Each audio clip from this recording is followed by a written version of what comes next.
en este caso, porque a la de lambda 0, esta longitud es menor, en este caso, que si fuese hecho solamente con aluminio este dipolo.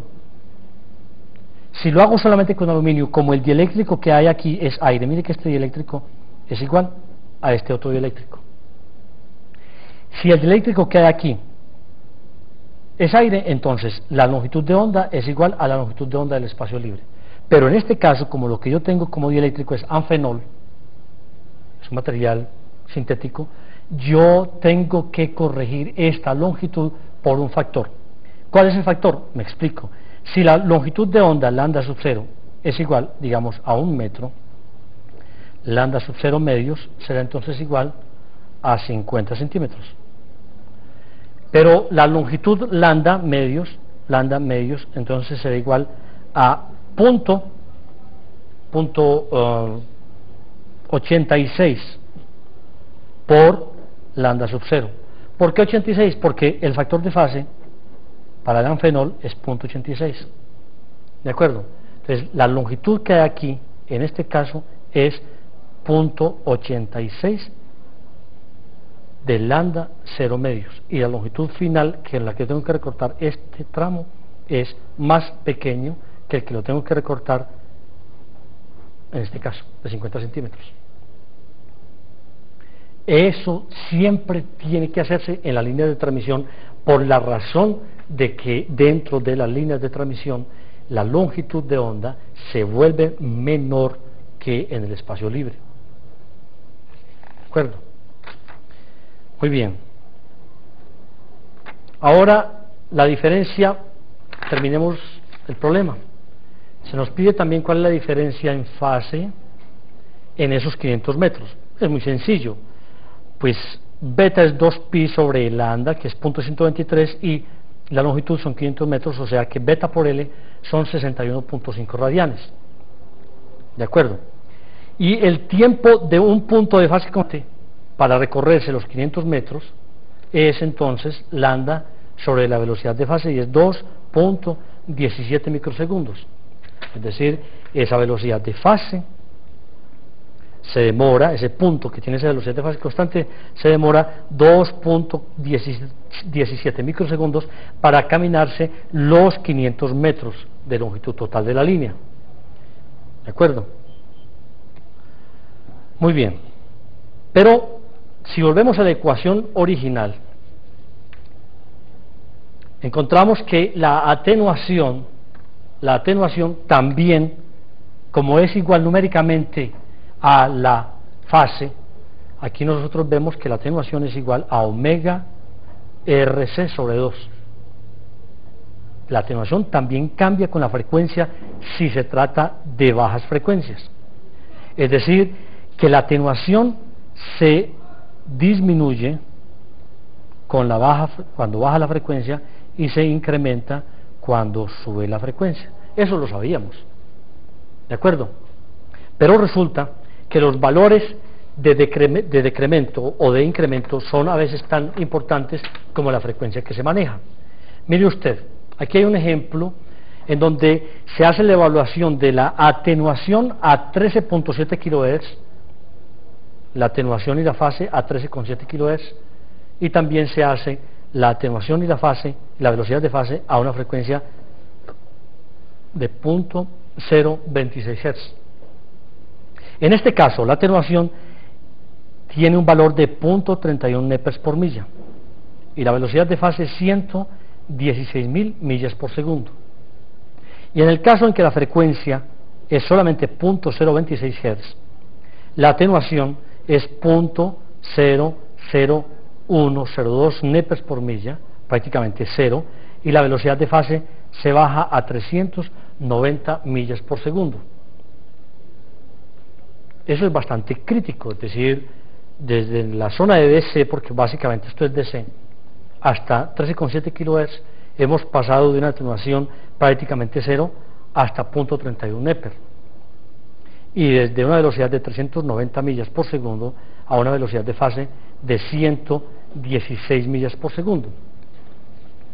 Esa cosa se vuelve bastante difícil de controlar cuando yo estoy trabajando en el rango de audio. Mire usted que yo aquí solo tengo hasta 13,7 kHz.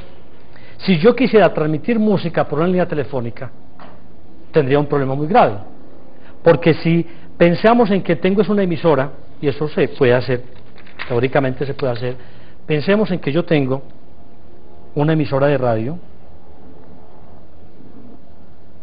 de AM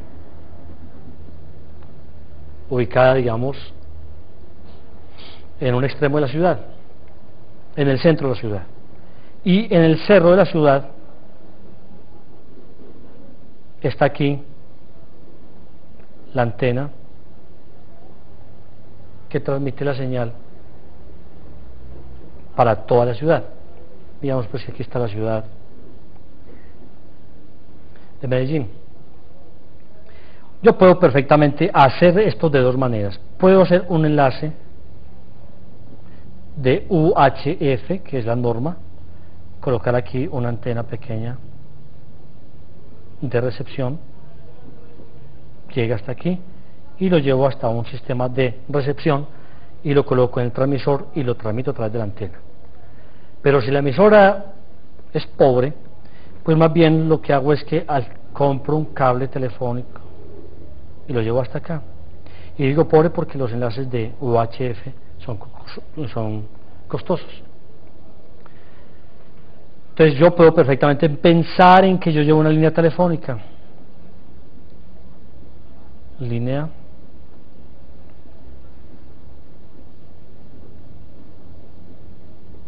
telefónica. Como acabamos de ver, mi problema es transmitir frecuencias hasta más arriba de 13,7 kHz.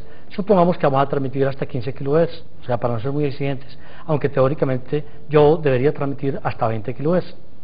Pero pensemos, para no exigir demasiado, que vamos hasta 15 kHz.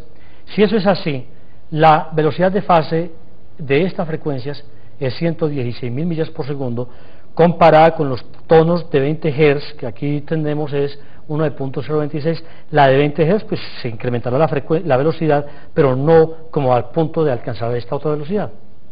Entonces los tonos bajos de la señal, es decir, cuando aquí sale un tono bajo, va a llegar más tarde que cuando sale un tono alto. Si salen los dos tonos a la vez, es decir, a la vez está interpretando un trombón o un bajo, y aquí hay un violín, y la distancia es lo suficientemente larga, perfectamente puede llegar hasta aquí una señal, en donde primero aparece el violín y después el bajo, si esto de distancias importantes. Total que lo que estoy diciendo es que la distorsión que hay aquí producida es tan fregada que la línea telefónica no podría funcionar como tal. ¿De acuerdo? A este tipo de distorsión se le llama distorsión de fase. Por tener una diferencia de velocidad tan sustancial entre las dos frecuencias, se llegan con fases diferentes, con velocidades diferentes, señales que tenían que estar haciendo parte del mismo grupo de información. Cuando esto ocurre se llama distorsión de fase. Pero cuando ocurre semejantes diferencias entre la atenuación, es decir, que la atenuación de la frecuencia baja sea tan pequeña y esta atenuación de las frecuencias de 13 kHz sea tan alta, a ese problema se le llama distorsión de amplitud.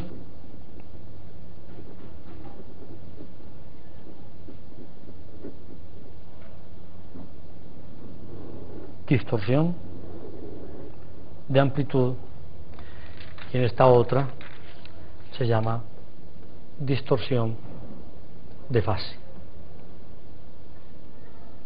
Cuando tenemos nosotros esos problemas de distorsión de amplitud y distorsión de fase, estamos afectando la fidelidad